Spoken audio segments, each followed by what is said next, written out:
My 32 female husband, 34 males, ex, 36 female, claims I swapped our babies when I was in labor. So, my husband left his ex when he found out she was cheating on him shortly after they were married, like a month. While they were getting divorced, that's when I met him when he was a customer at my store. We had a lot in common, and we started hanging out and developed feelings pretty quick. As soon as we could, we got married.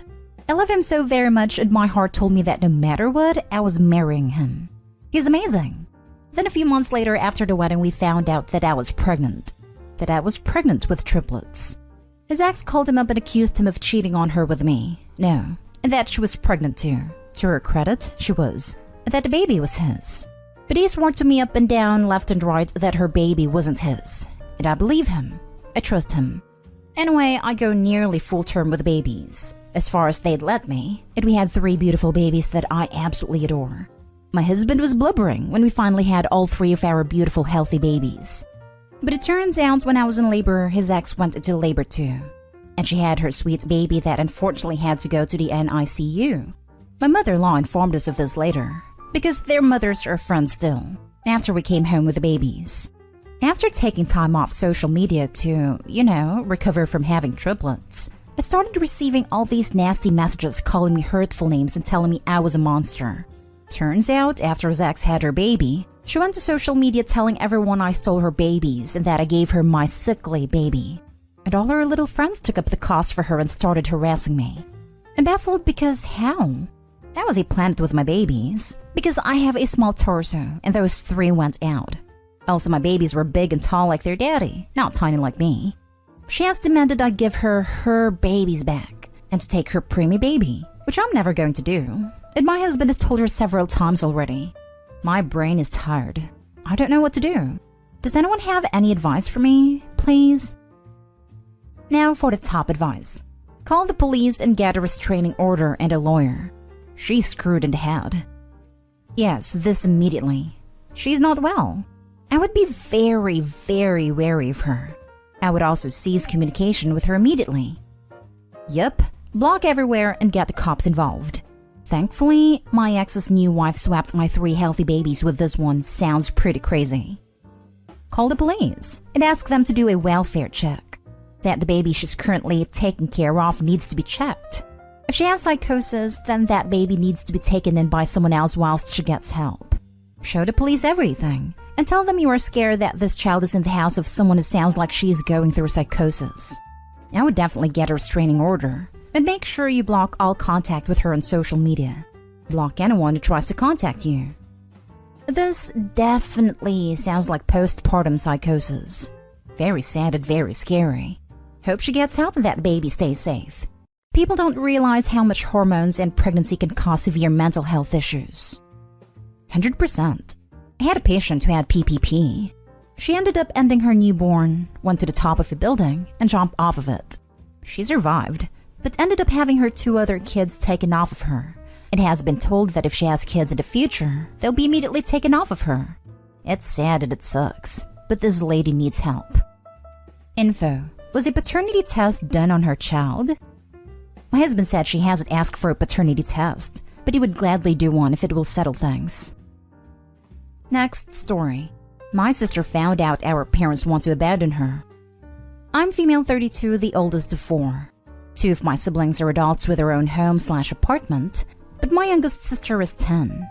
My baby sister wasn't planned nor wanted by my parents, 65 female, 68 male, and they decided to leave raising her to us. We were 22, 18, and 17 when she was born. When I got my own apartment, they started leaving her with me for a few days a week because they needed a break. I'm not sure why none of us called CPS, so they're technically still her legal parents.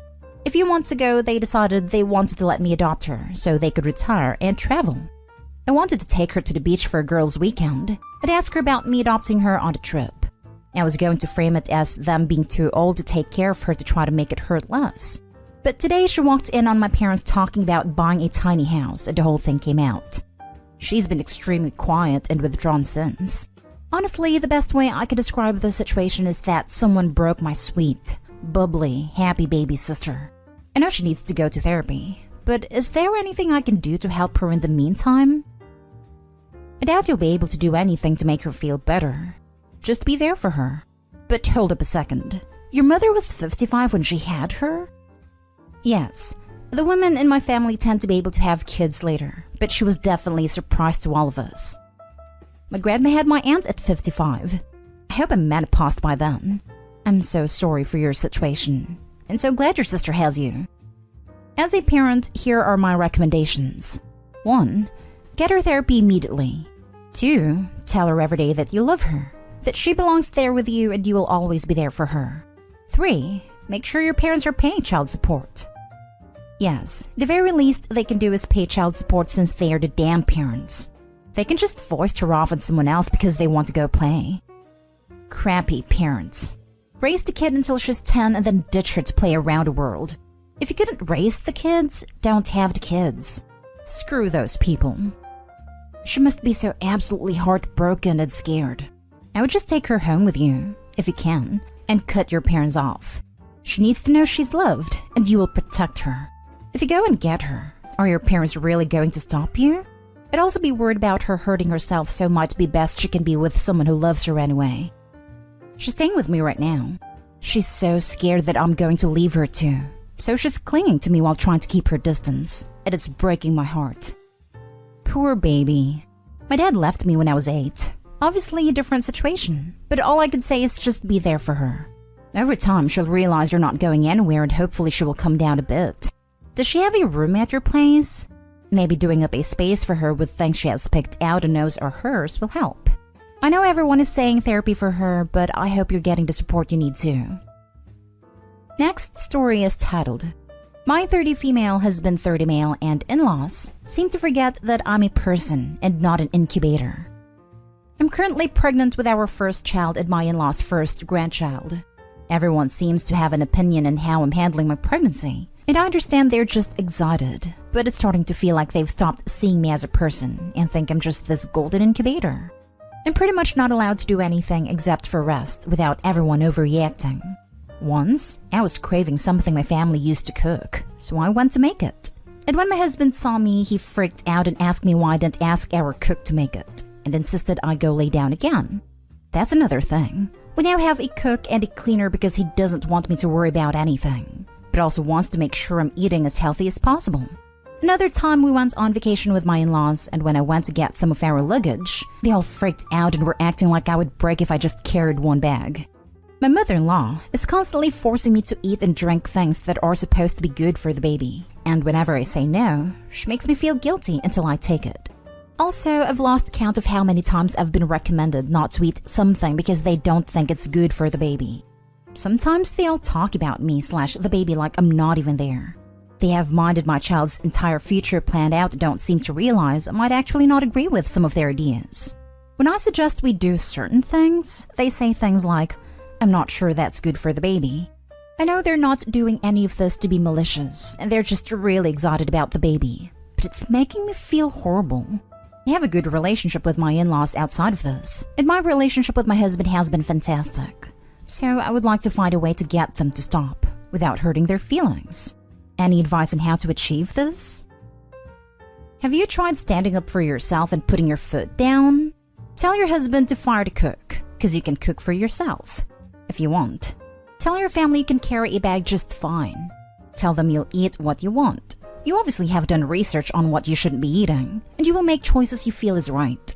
If you don't stand up for yourself, people usually want to stand up for you, especially when you're in a position that makes you vulnerable, aka pregnancy. I would have told it against them for trying to help, but I think this is in big part of your fault for not setting boundaries. I've tried to, but I always end up feeling guilty and backing down. Again, consider it practice for when you're dealing with a stubborn toddler. They'll pull out all the stops too. Sometimes you just gotta put your foot down and let them sulk it out. For the in-laws, I am the mother here. I decide what's good for the baby. I appreciate that you're trying to be helpful, but when I say no or thanks but I'm doing it this way to something, I really need that to be the end of discussion. Or, hey guys, I'm right here, for the times when they just flat out ignore you. As for your husband, you need to have a more serious sit-down conversation about the fact that him treating you like you can't do anything is causing more stress than if he'd back off and trust you to ask for help when you need it. Even more importantly, You need to talk about how to make sure you're on the same page in terms of setting boundaries with the in-laws, because that's only going to get worse once the kids hear unless you sort it out now. But again, you're the mom. Take charge and start setting some rules. Sounds like this can be fixed with communication. First of all, on the resting front, it's super unhealthy. Pregnant women, with the exception of some complications, need to stay active. That's a well-documented fact, so you have it clear out there. If they argue with you, the line, "I have done plenty of my own research and I'm not prepared to put my baby at risk because of the opinions of others," is ready to go whenever you need it. In terms of food and drink, etc., just let them know you're following your doctor's recommendations. You can even make a joke about how if you listened to every piece of advice you ever received about what not to eat when pregnant, you'd starve. It's time to gently set boundaries and make it clear to everyone around you that your word is final on anything and everything related to your pregnancy and body. If anyone tries to guilt you, let them know that if they can't respect your decisions regarding your pregnancy without pouting, then you'll have no choice but to involve them less. Now for the last story. I'm hating my life since having a baby, and we don't know what to do. I never wanted kids. Husband didn't care either way. We're extremely happy and beyond in love.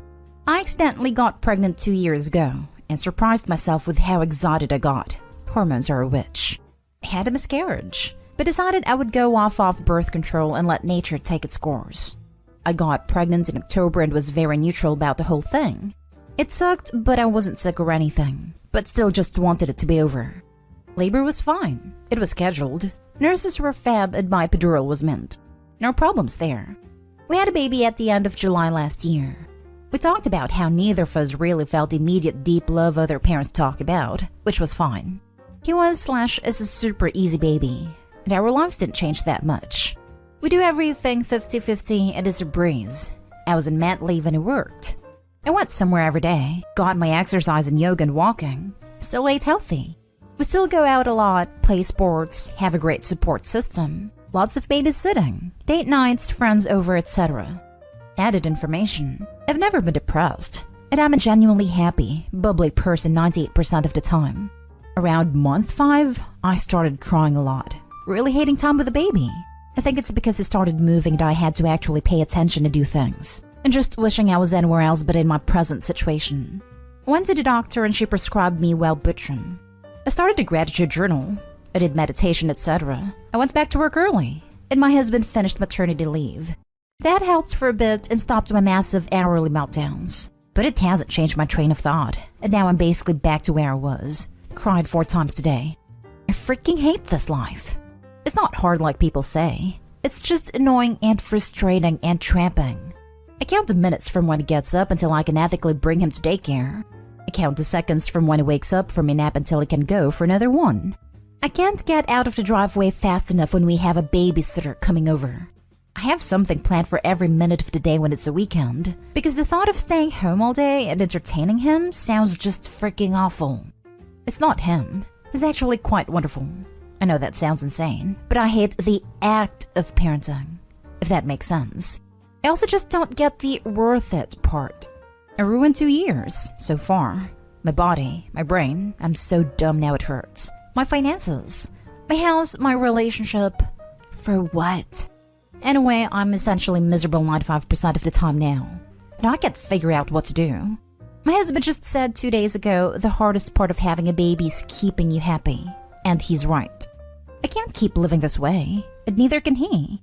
We still can't keep our hands off each other mad, but it's just so terrible. I just wish I had done this with someone else so he would be having fun with it, not me as ruining it. I don't know if I'm looking for advice or maybe someone who feels the same way. Anything would help while I dream about running away. Edit. I'm in therapy, on medication, lots of communication with my husband/family/friends, and my baby would never know I'm not loving this. I'm trying to make this better. It's really human of you to just be open about all of this, and there's nothing wrong with you at all. Parenting's like anything else in that it can be crap. You sound like you're intelligent and attuned to your emotions, and you've got a good moral compass. Just that being a mother freaking sucks right now. And it's okay to just feel that. You should just talk to your husband and be totally honest. Just tell him that you love him and your child, but that doesn't change how you feel within yourself. Not everyone is built for blissful parenthood, and the crap side of it isn't discussed nearly enough. I believe if it was, there'd be such less shame attached to women who became mothers and don't glow at being a pointed role. You're not alone, and you're smart at a lot of things, and a mom is just one of them, and it's just not particularly fun right now. Try simplify it for yourself and for your partner. Thank you so much. Hearing this a couple of times is making it better. Oh, and he's well aware. The communication flows freely in this house. I do think there's a stigma around hating parenting, and it makes it so hard. Thanks. Just a reminder, this age is the hardest part. When they need you the most. I have a 13-month-old. I get it, he's into everything. But I take solace in the fact that it will keep getting easier. And then school starts. And they just become more independent and knowledgeable. You're allowed to not love it. You're allowed to be touched out. Take it easy and remember, The Muppet Show is streaming on Disney. But HBO has vintage Sesame Street. You're allowed to be touched out. This is a real thing. We often need to touch to feel loved, but with babies, they always need touch. You can be touched out. You can definitely need some space. Also, lots of parents don't actually seriously bond with their children until they can talk. That is totally fine. Sometimes being screamed at for every single need doesn't foster a loving, connected relationship. It gets easier the older they get. Keep your head up, OP. Babies are hard to raise, and honestly, people pretend it's more fun than it actually is. Maybe you will learn to get along with it as it grows up, as many parents do. Sounds like you need a group of adults to take the pressure off of being around a baby all the time. You're normal. People just don't admit all this because they are afraid of judgment. So, I'm pretty open about the fact that this blows, and all the parents around me agree. So why? Why do they make it look appealing and fun? I'd have more than one. I feel like I was conned. I definitely get the adult time, but I could always use more.